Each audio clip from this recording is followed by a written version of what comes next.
한 번에 몇 가지 일을 한꺼번에 처리를 하려다 보니까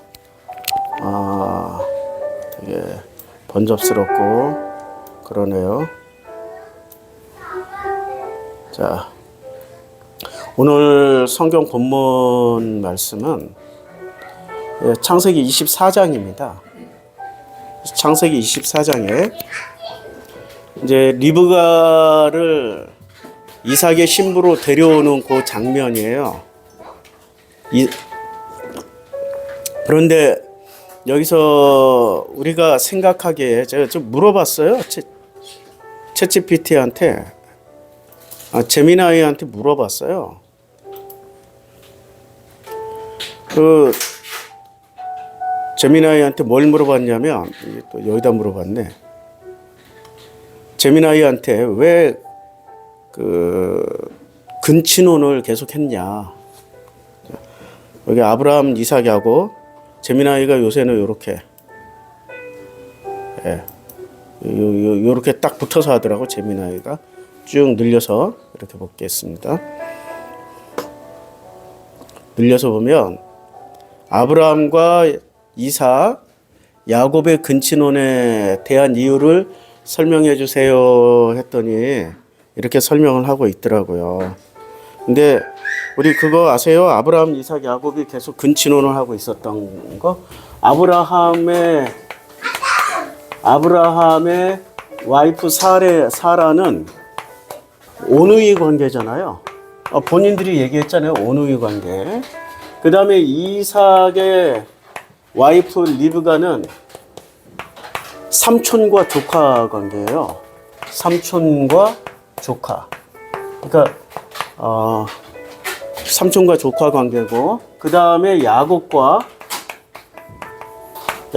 레아, 라헬과의 관계는 역시 삼촌과 조카 관계예요. 이걸 제미나이에게 물어봤더니 뭐 이렇게 설명을 해줘요. 신앙의 순수성을 보존하기 위해서. 근데 신앙의 순수성을 보존하기 위해서라고 그랬는데 제미나이가 다 맞는 거 아니에요?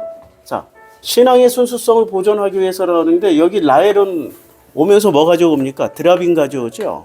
신앙이 있어요? 없는 거예요. 신앙의 순수성이 아니라 연병할 놈의 이 우상숭배의 계보를 잇기 위해서 계속 하는 거죠. 그럼 리브가는 정말 순수한 사람이었나요? 리브가는 정말 순수했을까요? 오늘 이제 그거 한번 따져보자고요. 그러면 사라는 신앙이 있었어요?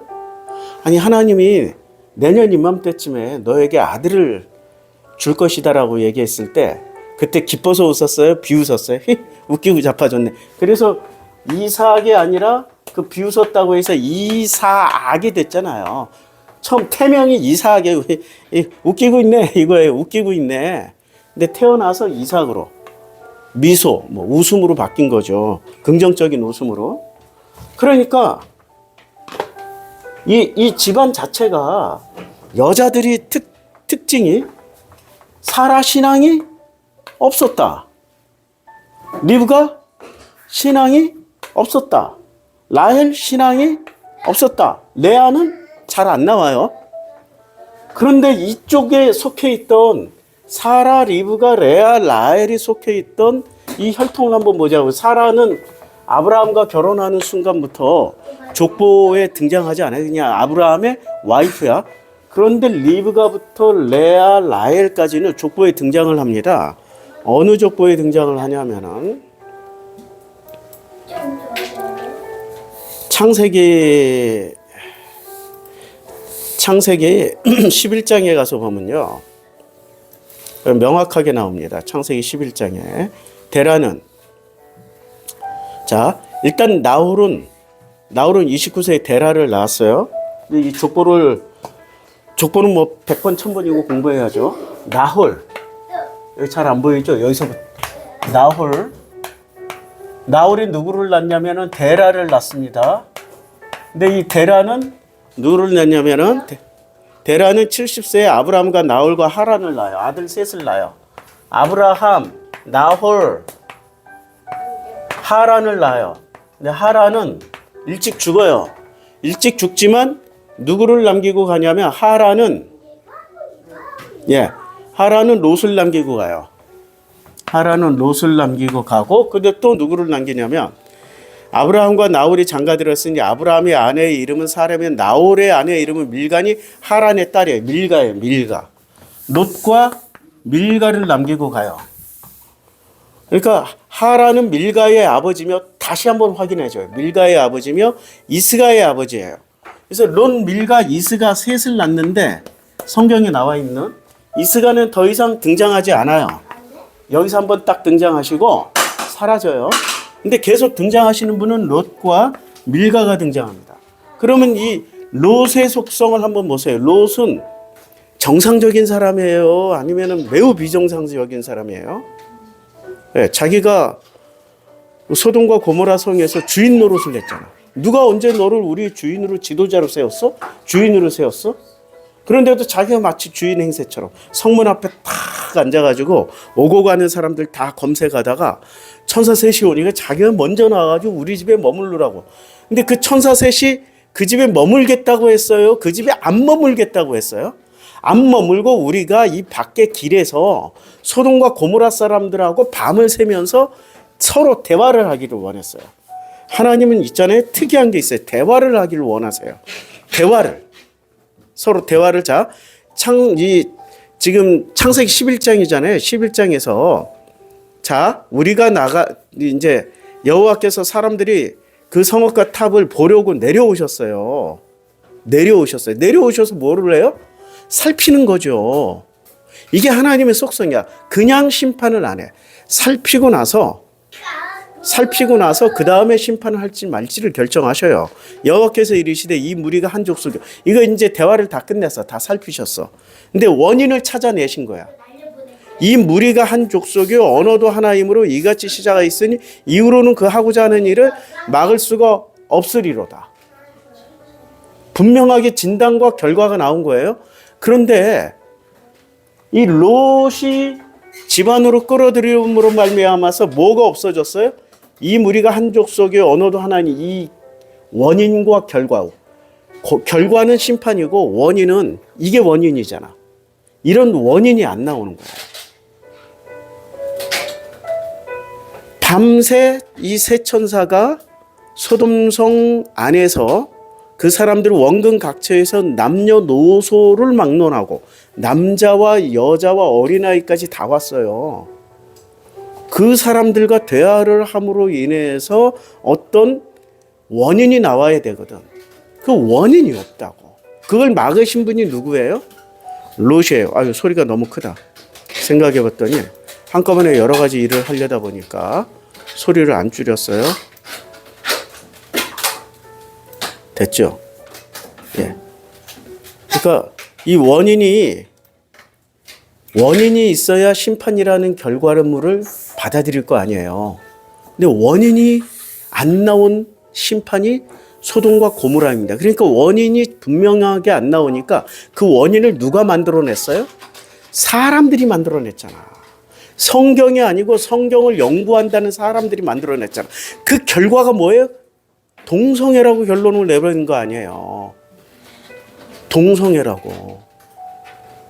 하나님이 원인을 내놓지 않으면 성경은 분명하게 인간들이 어떤 원인을 추측해가지고 이게 원인이야라고 정답지를 내버려요. 그걸 월권이라고 해요. 월권하게 만드신 분이 누구시라고? 롯이야, 롯. 그러면 이 롯에게서 태어난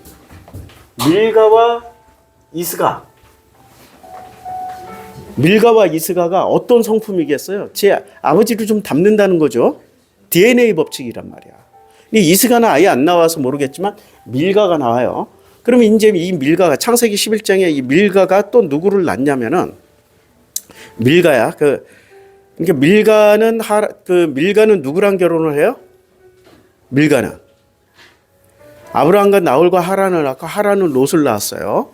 롯을 낳고 아브라함과 나홀이 장가를 들었는데 아브라함의 아내 이름은 사레, 나홀의 아내 이름은 밀가예요.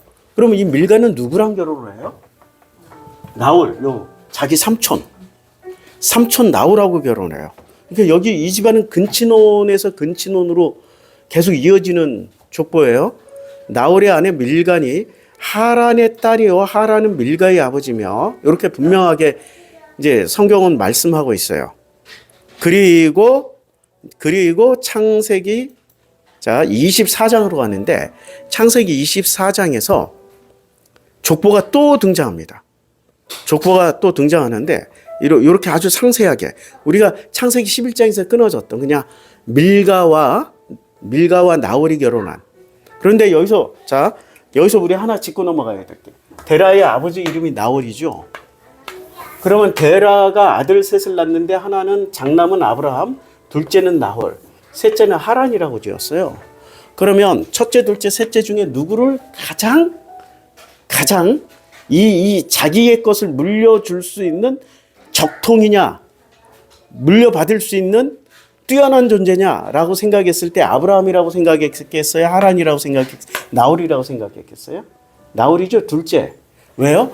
자기 아버지의 이름을 그대로 자기 아버지 여기서 아버지 이름 한번 불러봐요. 좀 부르기 힘들죠. 근데 그 아버지 이름을 지 자식한테 계속 부르는 거야. 이거 우리로서는 상상할 수 없는 이름 장명법이에요. 그만큼 나홀을 신뢰를 했다는 거예요. 그럼 데라의 것을 누가 가져갔냐면은 나홀이 가져갔고 이 나홀이 선택한 여자는 밀가였어요. 밀가.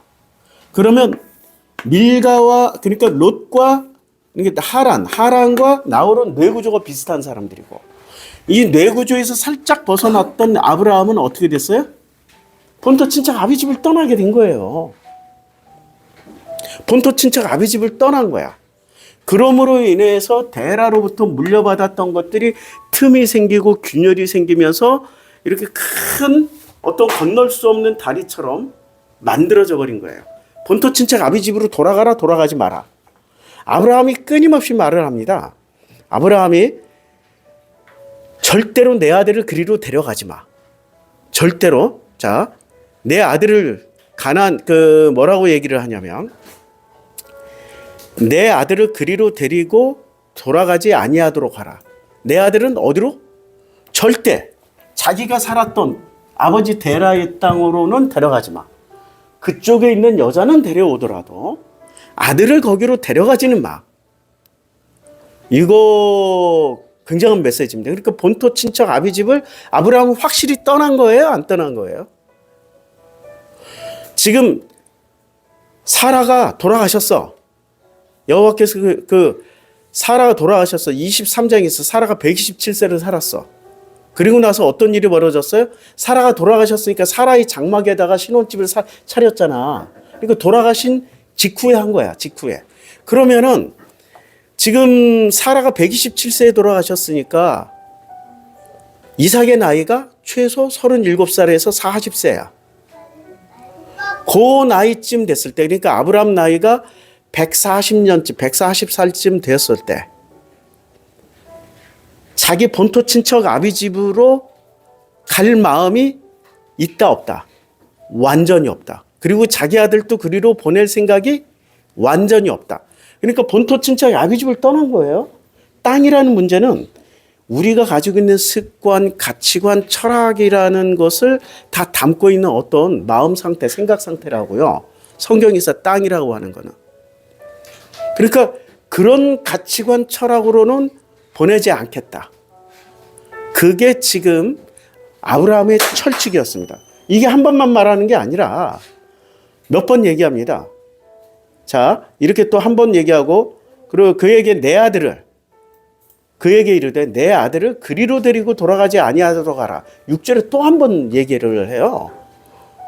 그러니까 거기서 안 나오겠다. 그러면 끊어버리고 그냥 와. 끊어버리고 오래니까 만약에 신앙의 전통, 그리고 우리가 지금 공부하는 게 그거였잖아요. 신앙의 전통을 지키기 위해서 여자를 데려러 갔다라고 그 말이 성립이 되려면은 반드시 데려오거나 아니면 아들을 거기 보내서라도 결혼시켜서 가르쳐야 되는 거야. 그게 성립이 안 돼. 그 다음에 24장 3절에 내가 너의 하늘의 하나님 땅의 하나님이신 여호와를 가리켜 맹세하노니 너는 내가 거주하는 이 지방 가나안 족속의 딸들 중에서 내 아들을 위하여 아내를 택하지 말고. 왜 가나안 땅에서 택하지 말아야 돼요? 아니, 그 22장 마지막 절에 나오잖아요. 22장 마지막 절이 아니고 23장인가요? 24장 아니고 25장? 내가 또 찾기 헤매기 시작하네. 21장에 있나요? 자, 여기 나홀의 아내 소생 부데엘의 여기서도 나오네. 이 8명의 사람은 아브라함의 형제 나홀의 아내 밀가의 소생이며 부데엘은 리브가를 낳고. 지금 이 족보가 그러니까 누구의 족보? 나홀 부드엘, 그다음에 라반, 리브가. 이 족보는 계속 반복해서 나와요. 22장부터. 그런데 창세기 21장에 또 안 나와요. 내가 지금 우리 사라가 내가 살기가 싫어졌고 그냥 내가 사는 게 지겹다. 이게 26장쯤에 나오나요? 아유, 저도 이제 한 번씩 이렇게 정신이 없어요. 자, 여기 있네요. 에서가 26장에 에서가 40세에 해쪽 속 브에리의 딸 유딕과 에서가 누구랑 결혼했어요? 가나안 땅에 있는 해쪽 속 브에리의 딸 유딕과 해쪽 속 엘론의 딸 바스맛을 아내로 맞이했어요. 어느 땅에서요? 가나안 땅에서. 그들이 이삭과 리브가의 마음에 근심이 되었어요. 자, 근심이 되었고, 그리고 이제 리브가가 말을 하는 거예요. 이삭에게. 내가 햇사람의 딸들로 말미암아 내 삶이 싫어졌구나. 자, 그러면 지금 사라나 리브가나 그 다음에 레아나 라헬은 다 하나의 DNA를 가지고 있죠. 같은 유전자란 말이에요. 다 근친혼을 했으니까. 그러면 리브가의 생각을 통하여서 사라를 짐작할 수 있는 거죠. 그럼 리브가는 철저하게 가나안 땅 여자를 싫어했어요. 왜 싫어했죠? 일단 자기보다 세다는 거야. 자기보다 세고 자기보다 훨씬 더 수가 높아. 경우의 수가 훨씬 많아.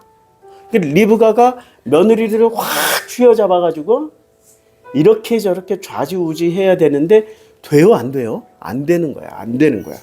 그러니까 가나안 땅에서 신부감을 구하는 순간 어떻게 된다?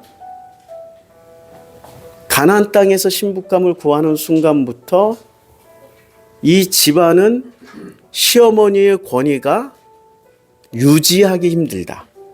유지되어지기가 힘들다. 그 다음에 이제 24장으로 다시 넘어가요. 24장에서 보면 내가 너에게 하늘의 하나님, 땅의 하나님이신 여호와를 가리켜 맹세하게 하노니. 뭐를 가리켜 맹세를 하게 했어요? 하늘과 땅을 가리켜 맹세하게 했잖아요. 근데 오늘 우리 교동문에 뭘 읽었어요? 교동문에서 33절. 마태복음이고 마태복음 5장 33절에 보면 33절부터 또 옛사람에게 말한 바 뭐를 하지 말아요? 헛맹세를 하지 마. 내가 맹세한 것을 주께 지키라 하였다는 것을 너희가 어떻게 들었으나 나는 너에게 이르노니 도무지 맹세하지 마. 어디로? 하늘로도 하지 말고 이는 하나님 보좌이기 때문에 땅으로도 하지 마. 이는 하나님의 발등상임이야. 그리고 어디로도 하지 마요. 예루살렘으로도 하지 말라. 근데 예루살렘으로 왜 하지 말아요? 이는 큰 임금의 성이야. 큰 임금이 계시록에서 뭐로 나와요? 큰 임금. 여기 마귀라고. 그러면 어디가 마귀야? 예루살렘으로는 왜 하지 말아야 돼요? 여기 마귀니까. 마귀한테 어떻게 해? 예수의 시각에는 예루살렘 성전이 예루살렘, 그리고 예루살렘 성전과 예루살렘 전체가 뭐로 보였어요? 마귀 집단으로 보인 거예요. 거기로는 하지 마, 마귀니까. 아이, 쇼크죠, 쇼크. 유대인들이 그러니까 선택받은 위대한 민족이에요? 마귀들이에요? 예수님 당시에? 마귀들이에요, 마귀들. 큰 임금의 성이니까. 누가 머무는 자리? 큰 임금이 머무는 자리. 계시록의 큰 임금. 그러니까 계시록의 큰 임금 뭐 이런 건 나오잖아요. 그들과 싸우는 게 마지막 전쟁이잖아. 그러니까 이 계시록은 무엇을 전제로 해서 썼어요? 유대교 내부를 개혁하려고 하는 예수의 그 복음과의 마지막 싸움이 이게 지금 계시록 전체의 핵심 내용이라고. 계시록 전체에. 근데 이런 복음서를 읽지 않고 그냥 자기 소설로 계시록을 해석하니 해석이 안 되죠. 그러니까 절대 맹세는 하면 돼요, 안 돼요? 안 되는 거죠. 그런데 아브라함이 하늘의 하나님, 땅의 하나님이신 여호와를 가리켜 맹세를 해요. 자, 예수는 하지 말라고 그러는데 아브라함은 했어. 그러면 이거 맞는 내용이에요? 이거 지금 아브라함이 잘못하는 내용이에요? 잘못하는 거지. 그럼에도 불구하고 하나님은 이것을 다 품으신다. 다 품으신다. 자, 마태복음 5장에서 이렇게 얘기합니다. 이 맹세하지 말라 해놓고 그러므로 하늘에 계신 너희 아버지의 온전하신 것 같이 너희도 온전하라. 뭐 하라라고요? 하나님이 온전하신 거야. 완전하다는 것과 온전하심은 다른 거예요. 완전하심은 흠과 결이 하나도 없는 거. 온전하신 것은 이 모든, 그러니까 하나님이 품는 게 선만 품어요. 악한 놈도 품어요. 예루살렘의 큰 임금, 예루살렘의 큰 왕도 하나님이 품으셨어요? 안 품으셨어요? 품으셨죠. 품으셨어요. 어떻게든 개혁을 하시려고 품으신 거야. 품고 개혁하는 거지. 이게 잘라버리고 개혁을 해버렸어요? 아니잖아요. 그러니까 온전하다라는 것은 다 품고 하나님이 인정해 주시면 온전하게 되는 거야. 온전과 완전의 차이를 아셔야 돼요. 자, 그러면은 아브라함이 지금 이렇게 맹세하는 것은 하나님을 제대로 알았다는 얘기야? 아직 알아가고 있는 중이란 얘기예요? 알아가고 있는 중이야. 아직도 알아가고 있는 중이야. 하늘의 하나님, 땅의 하나님이신 여호와를 가리켜 맹세하노니 너는 내가 거주하는 이 지방 가나안 족속의 딸들 중에서 내 아들을 위하여 아내를 택하지 말고 내 고향 내 족속에게로 가서 내 아들 이삭을 위하여 아내를 택하라. 근데 아내를 택하라고 할 때 요때 이삭의 상태가 어때요? 이삭은 굉장히 똘똘하고 계산에 밝고, 그러니까 아브라함의 DNA와 이 리브가 라반의 DNA를 그대로 물려받았어요. 완전히 그 외계인이 태어난 거예요. 외계인이 태어난 거예요. 지금 이 집안의 속성 하나도 안 가지고 태어났어. 이 DNA로 완전히 벗어난 거야. 그러니까 지금 아브라함이 보기에는 자기가 가지고 있는 막대한 재산을 물려줘요? 안 물려줘요? 아직도 안 물려줬어. 이 종이 누구냐면 재물을 맡은 종이에요. 이 종의 정체가. 지금 이삭이 나이 40이 다 됐는데도 아브라함의 재산을 안 물려줬어요. 왜 안 물려줬죠? 이삭이를 믿지를 못하는 거야. 저 어디가 나사가 하나 빠져가지고 저 새끼가 저거 재산을 물려주면 어떻게 해? 그냥 다 해먹어버릴 것 같아. 그거 굉장히 합리적이잖아. 이렇게 겉보기에 띨빵하고 이상하니까. 자, 바로 이 장면이 아브라함이 신앙심이 있었다 없었다, 믿음이 있었다 없었다. 믿음이 없으니까 자기 노력으로 신부간 구해오는 거 아니야. 믿음이 있었으면 어떻게 해요?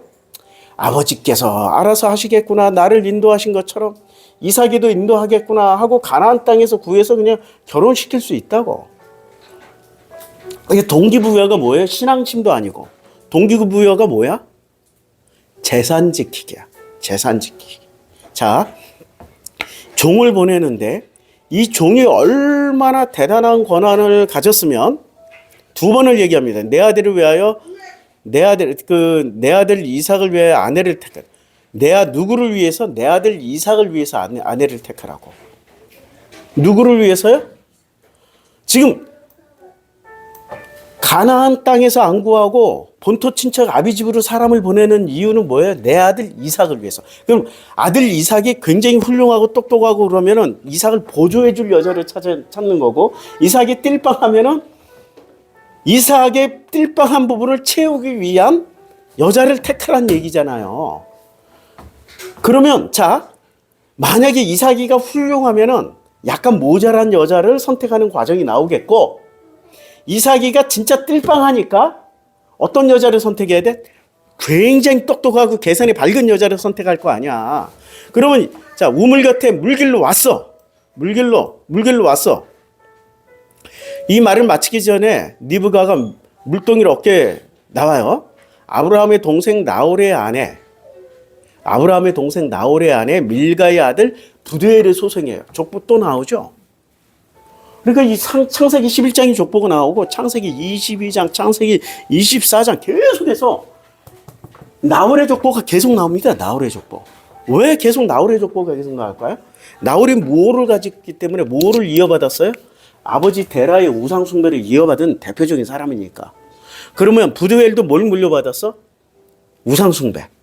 자, 그러면 리브가도 뭐를 물려받았어? 리브가와 라반도 우상숭배. 자, 우상숭배의 본질은 뭐예요? 우상숭배, 인형숭배요? 아니면 자기가 가지고 소유한 것을 지키기 위해서 생겨난 게 우상숭배예요? 아니면 인형숭배예요?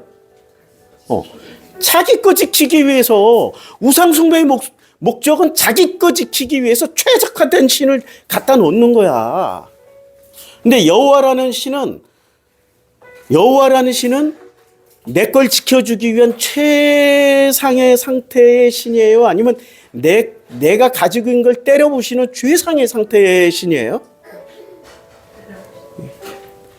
나를 때려부시는 신이에요. 이스라엘의 우상 숭배를 멈추지 않을 까닭은 자기 걸 지키고 싶으니까. 그래서 누구를 때려보셔요? 여호와를 때려보시고 여호와라는 이름만 가져오고 내용물은 전부 뭐로 바꿔먹어요? 바알, 아세라, 아세도 몰렉으로 바꿔먹잖아. 크게 보면 이스라엘이고 작게 보면 한 개인들이라고.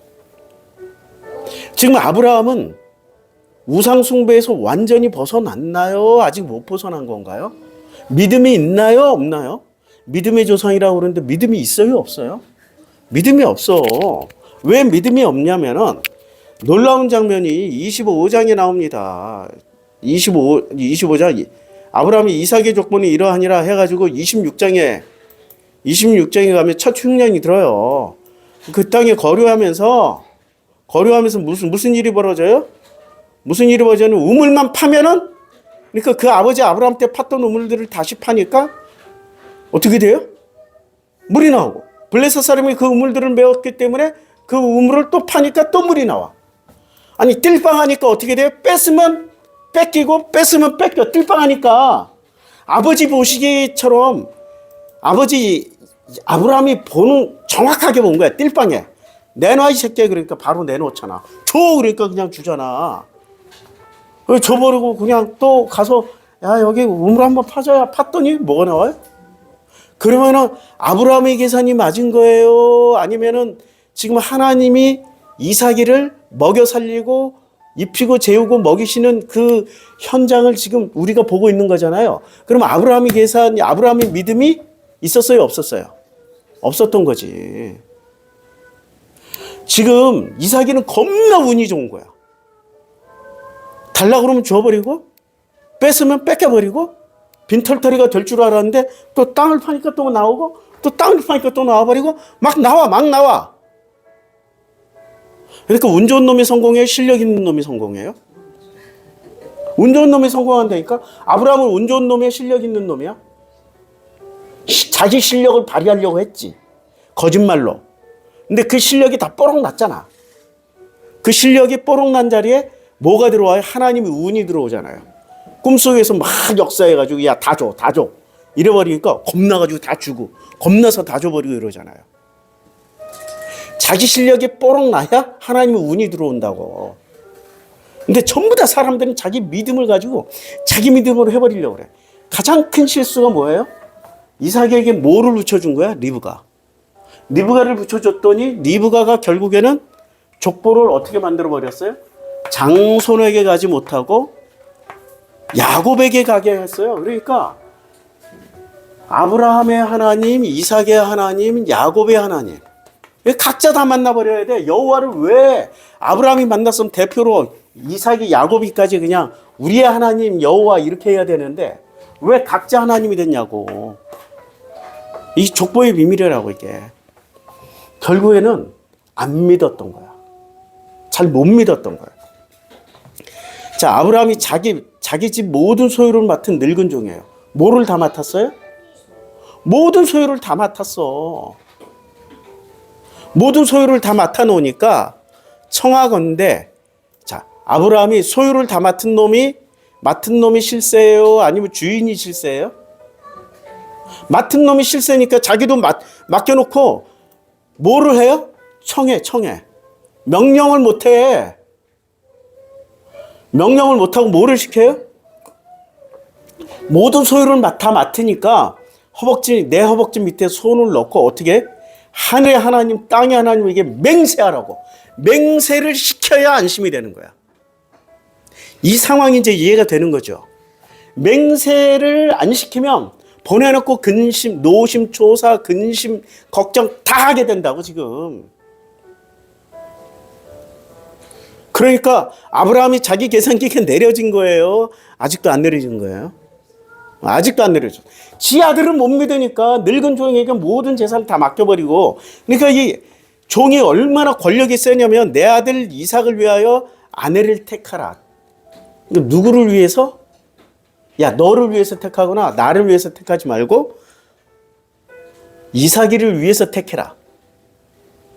그리고 나를 따라 이 땅으로 오려오고 아니하거든 내가 주인의 아들을 주인이 나오신 땅으로 인도하여 돌아가야 됩니까? 라고 물어봐요. 왜? 권력이 누구한테 있어요?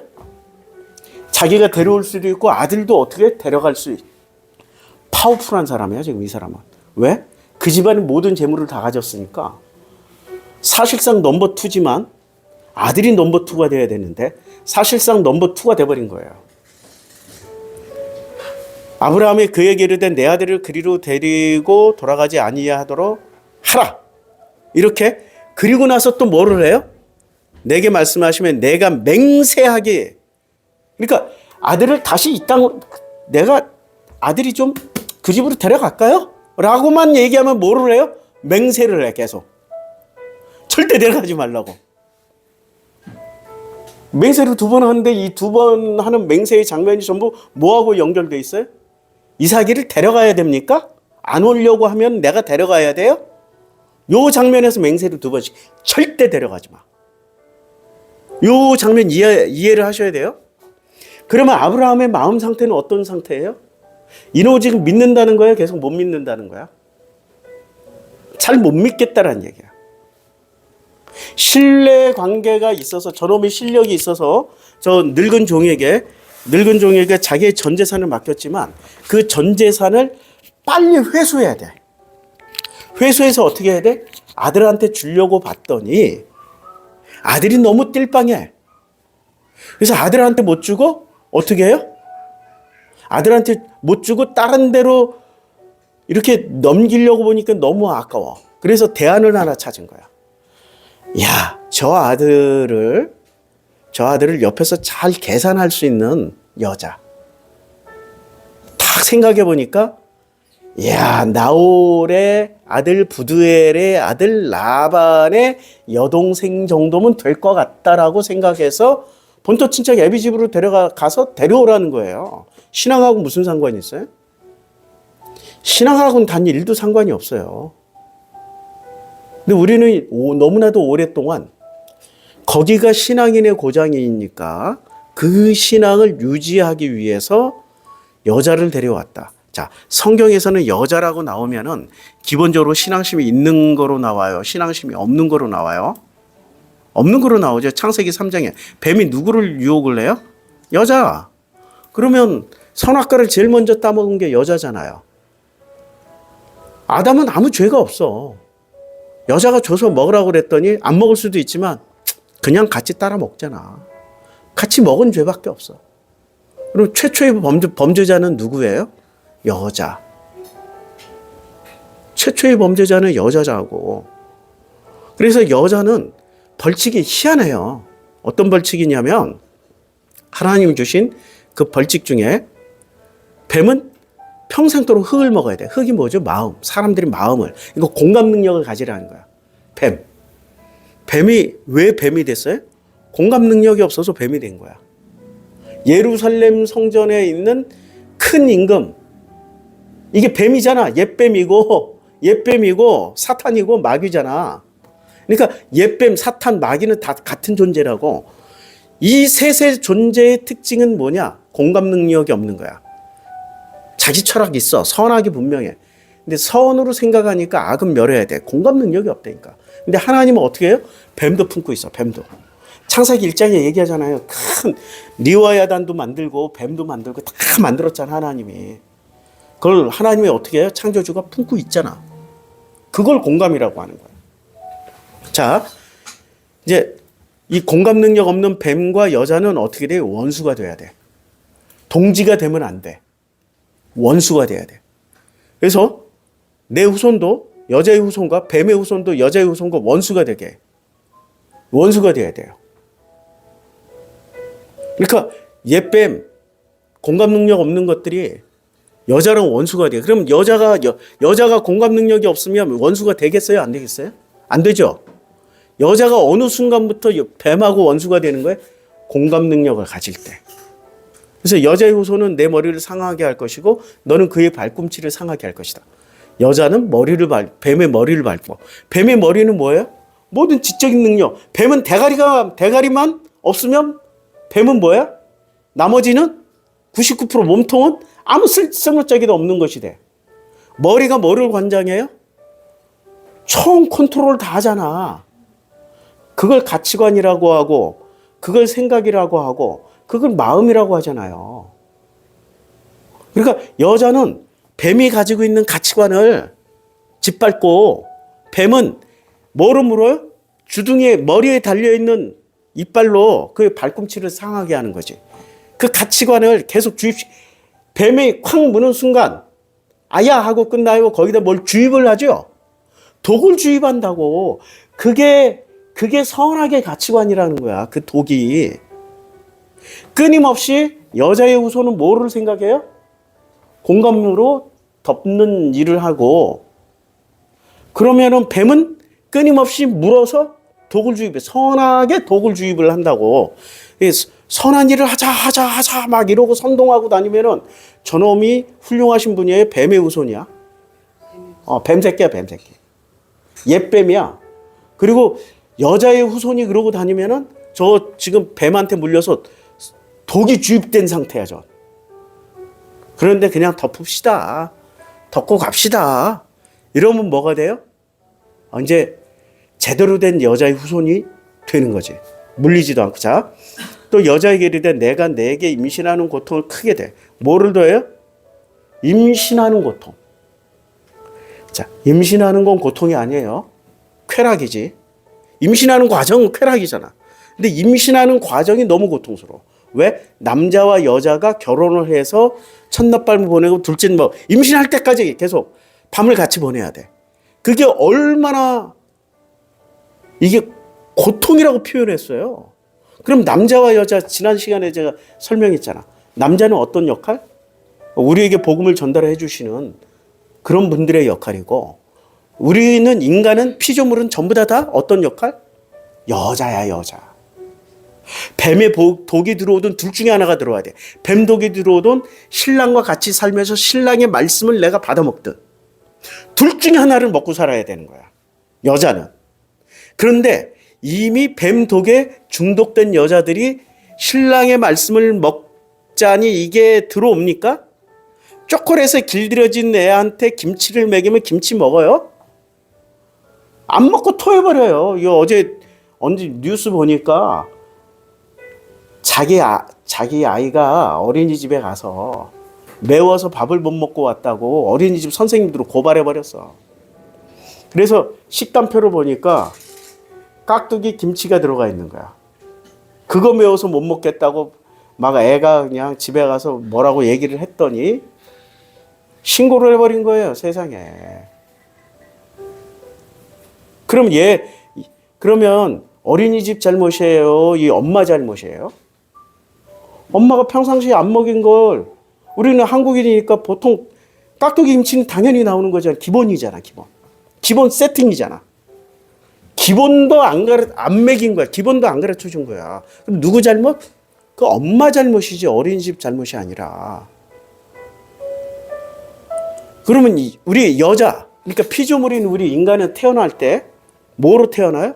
태어나자마자 하나님의 형상으로 태어나지만 태어나면서부터 예수 만나기 전까지, 신랑을 만나기 전까지는 뭐만 먹고 살아요? 뱀 독만 먹고 살아. 뒤꿈치 이미 물려 있으니까. 선악으로만 먹고 산다고. 근데 선악으로 세팅된 우리 인간이 하나님의 은혜에 덮인 이 복음의 말씀을 듣는 순간 그걸 아멘 아멘 하고 받아 먹을 수 있겠어요? 매워서 못 먹고 짜서 못 먹고 쉬어서 못 먹고 써서 못 먹고 계속 그런 상태가 되는 거지. 그게 우리 인간의 상태예요. 인간의 상태라고. 내가 수고하고 자식을 낳을 것이며, 그러니까 내게 임신하는 고통을 크게 더하고 수고가 무슨 뜻이에요? 좀 고생하고 자식을 낳을 것이며, 자식을 낳아야 돼. 그 자식이 뭐예요? 자기 열매라는 거야. 그 열매를 보면은, 그러니까 여자의 열매는 어디에 있어? 전부 자기 가족들 아니야. 밥을 누가 먹여요? 여자가 다 먹이잖아. 여자가 밥을 내서 먹인자. 성경에서 밥, 먹인다, 먹음, 문제는 전부 뭐예요? 그 집안의 가치관, 철학을 다 가지고 있다는 얘기야. 남자가 만드는 게 아니라고. 여자가 만든다고. 내가 수고하고 자식을 낳을 것이며 남편을 원하고 남편은 너를 다스릴 것이다. 자, 여기서 남편의 존재가 신랑이에요? 예수예요? 이렇게 생각하면 되게 쉽죠? 자, 요거 하고 다시 이제 돌아가면, 내 고향 땅 떠나게 하시고 내게 말씀하시며 내게 맹세하여 이 땅을 내 씨에게 주리라 하셨으니, 자, 내 씨가 누구예요? 내 씨가 이삭이잖아. 그럼 이삭이는 어떤 여자랑 결혼해서 나도 상관없이 누구 씨가 돼요? 아브라함의 씨, 이삭의 씨가 된다고. 근데 왜 굳이 이 땅으로 보내? 첫 번째, 신앙 문제예요? 재산 문제예요? 신앙 문제 아니야. 재산 문제라고, 재산 문제. 자, 재산 문제. 그리고 만약 여자가 따라오려고 아니냐 하면은 이 맹세가 너와 상관이 있어요, 없어요? 그러니까 철저하게 맹세를 어느 지점에서 한 거예요? 여자가 안 따라온다고 할 때, 그러면 아들을 데려가야 되는 거예요. 왜? 띨빵한 아들이니까. 목적을 이루기 위해서. 근데 그렇게 보내면 안 된다라고 맹세를 2번을 시켰어. 여자가 안 온다고 하면은 이 맹세는 그냥 아니, 이 여자를 버리라고. 오직 내 아들을 데리고 그리로 가지 말지니라. 맹세를 왜 했어요? 아들 보내지 말라고. 왜 아들을 보내면 안 될까요? 본토 친척 애비 집을 떠나왔어. 그게 첫 번째 이유고, 2번째, 이 재물을 다 가지고 아들이 가면 어떻게 돼요? 누구한테 털려? 지금 리브가의 오빠가 누구라고? 라반이라고. 누구한테 털려? 라반한테 털리니까 절대 보내지 마, 이 새끼야. 이런 거지. 이제 확실히 이해가 되죠? 신앙하고 관련이 있어요, 없어요? 완전히 없는 거야, 완전히. 신앙하고 관련이 있다면 맹세를 하겠어요, 안 하겠어요? 하늘에다도 맹세하지 말고 땅에다도 맹세하지 말라고 분명히 예수가 했는데, 지금 아브라함은 대표적으로 하늘 땅에다 다 맹세를 해버렸어. 그리고 그것도 자기네들 방식으로 허벅지 밑에다 이렇게 환도뼈 밑에 손을 넣고. 나 더러워서 손을 못 넣겠는데 어떻게 이렇게 손을 넣고 맹세를 해? 신기하죠? 자, 그 종이 이에 그의 주인 아브라함의 허벅지 아래에 손을 넣고 그 일에 대하여 그에게 맹세하였어요. 맹세의 목적이 뭐예요? 맹세의 목적, 데려는 와도 데려는 가지 마. 이 말이란 말이에요. 뭐 때문에? 재산 때문에. 이제 이에 그 종이 그 주인의 낙타 중 10필을 끌고 떠났어요. 자, 10필은 뭐예요? 이때 당시에 낙타는 뭐를 실어 나르는 대표적인 낙타는 물자를 실어 나르는 대표적인 요즘으로 치면 트럭이라고 트럭. 승용차가 비싸요? 트럭이 비싸요? 네. 제너시스가 아무리 비싸도 1억 2억이야. 트럭은 한 대에 얼마예요? 훨씬 비싸요. 그러니까 낙타 10마리라는 건 트럭 10대에다 싣고 간 거야. 이때 당시의 개념으로 하면은 가지고 떠난 메소포타미아로 가서 어디에? 나홀의 성에 이르렀어. 성 이름이 뭐라고요? 나홀. 그러면 이 나홀이 리브가의 아버지 부드엘의 아버지 나홀의 이름을 땄을까요? 아니면은 나홀의 아버지 데라의 아버지 나홀. 그러니까 나홀의 할아버지죠. 나홀의 할아버지 때부터 나홀 성이었을까요? 아니면은 나홀 때 나홀의 성이었을까요? 할아버지 때부터 나홀 성이었죠. 그러니까 이 데라가 아버지의 이름을 따서 그 성을 물려줄 데라가 자기가 죽고 나면 자기가 떠나면 그 성을 통치할 그 성의 지배자로 누구를 찍은 거예요? 둘째 아들을 찍어서 넌 나홀이야. 그러니까 나홀이 나홀 성을 다스리게 되는 거야. 근데 이 성 이름은 할아버지 나홀의 이름을 땄고 이 성을 다스리고 있는 지금 현재 주인은 손자 나홀이 지금 다스리고 있는 거야. 그 나홀이 아들을 낳았는데 부드엘이고, 그러니까 이게 지금 증손자예요. 부드엘의 아들이 리브가야. 고손자의 고손녀가 지금 리브가야. 족보 복잡해도 이해하시고 가요. 그 낙타를 성박 우물 곁에 꿀렸더니 저녁때라 여인들이 물기러 나올 때였어요. 그러면 나홀이 그렇게 잘 살았으면 나홀 성이면 리브가가 물길러 나와야 돼요? 아니면 종들이 나와야 돼요? 종들이 나와야 되는데 신기하죠? 그가 이르되 우리 주인 아브라함의 하나님 여호와께서 원하시건대 이제 종이 말하는 거야. 순조롭게 만나게 해주세요. 은혜 베풀어 주세요. 누가 은혜를 구해요? 종이. 아니 이 종 참 마음에 들어. 아브라함보다 더 신앙심이죠. 은혜 베풀어 주세요. 성중 사람의 딸들이 물기로 나오겠사오니 내가 우물 곁에 서 있다가 한 소녀에게 이제 자기가 이렇게 하겠다고 시나리오를 짠 거야. 시나리오는 내 물을 마시게 하라. 근데 그 물을 마시면 이제 그 물을 잘 주고 친절하게 하고 그 과정에서 뭔가를 보겠다는 거야. 옛날에 이 버드나무 잎 쪽 바가지에다 찬물 따다가 이렇게 줬던 사례 있었잖아요. 결혼했잖아. 우물가에서 많이 이루어져. 우물가에서. 자, 말을 마치기도 전에 리브가가 물동이를 어깨에 메고 나와요. 그는 아브라함의 동생 나홀의 아내 밀가의 아들 부드엘의 소생이에요. 그 소녀는 보기에 심히 아리따고, 자, 그러면은 평상시에는 리브가가 나왔을까요? 아니면 종들이 나왔을까요? 평상시 종들이 나오는 거지. 지금 그 트럭 10대, 그러니까 낙타 10대를 끌고 지금 온갖 그냥 이 선물들을 다 싣고 올 거 아니야. 바리바리. 트럭 10대에다 가득 싣고 온다니까. 그러면은 라반이 이 소식을 들었을 때는 어떻게 해야 돼? 목적이 뭔지를 알을까요? 모를까요? 다 알지. 소문 다 났지. 트럭 10대가 출발하면은 다 소문 다 나. 말 없는 발이 천리를 간다고 먼저 도착해 있어. 그러면 저 트럭이 딱 도착해서 종이 내려서 우물가에 올 때는 누구를 보낸다? 종년을 보내면은 그 종년을 데려가고, 지금 자기 여동생을 보내면 누구를 데려가? 여동생을 데려갈 것 같으니까 누구를 보낸 거예요? 여동생을 보낸 거지. 나홀성에 고손자라고. 얘가 왜 물 들어가냐고. 맞죠? 지금까지 남자가 가까이 아니한 처녀더라. 야, 남자가 가까이 아니한 처녀다. 지금 이 집안은 이런 거 되게 중요해요, 안 해요? 안 중요해. 안 중요하다고 롯을 보라고, 롯. 롯이 결국에는 근친혼 중에 최악의 근친혼을 저질러 버리잖아.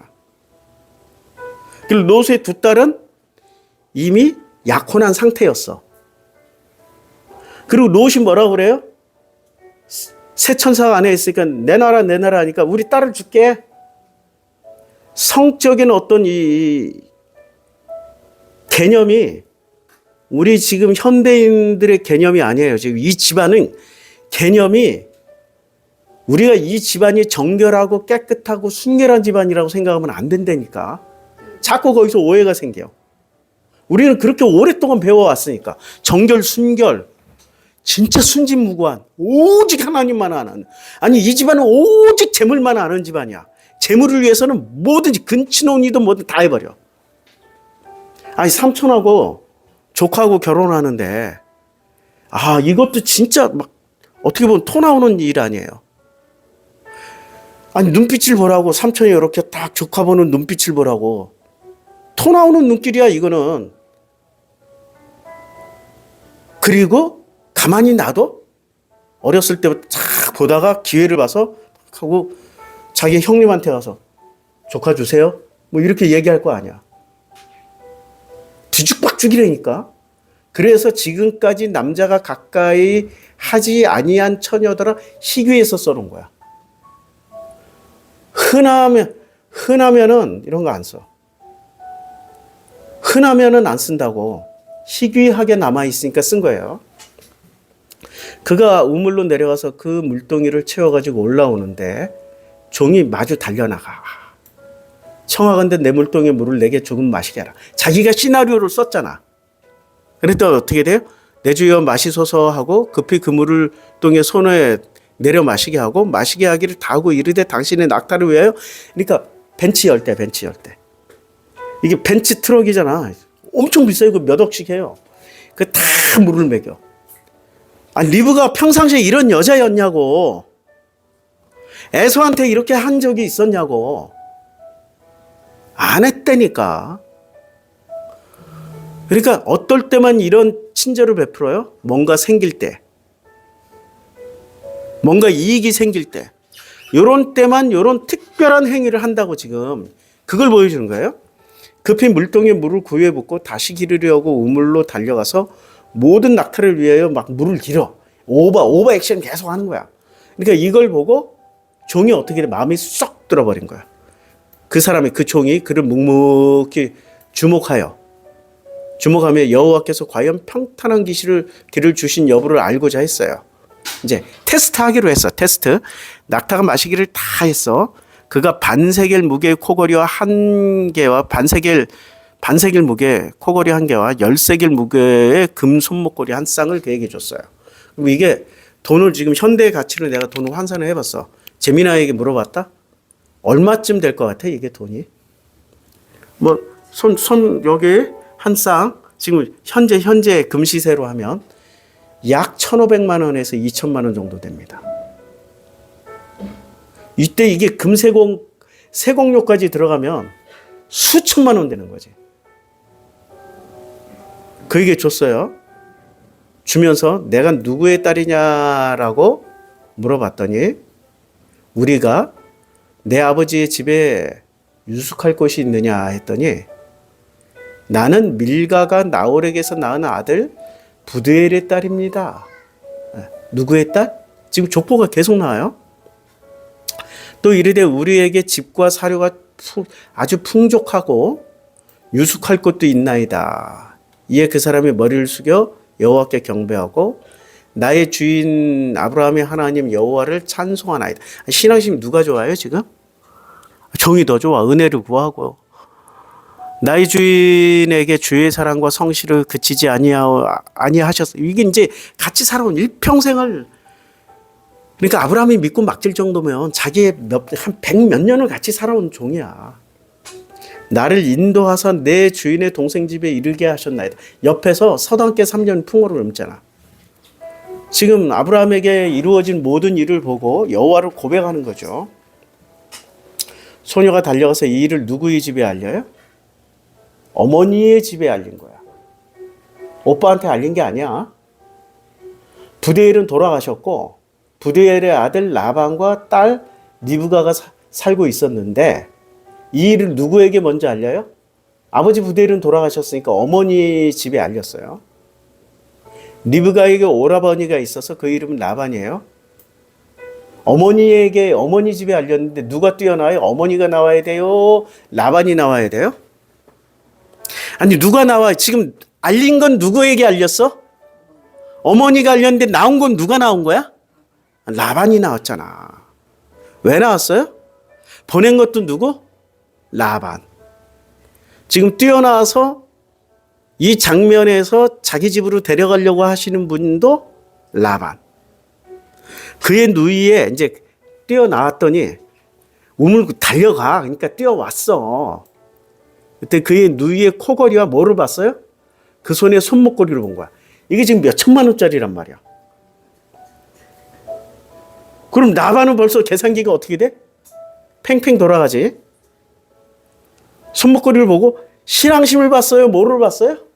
지금 여기서 신앙심을 봐야 되는 거야. 진짜 신앙심이라면 뭐라고 했어? 아니 종이 고백했잖아요.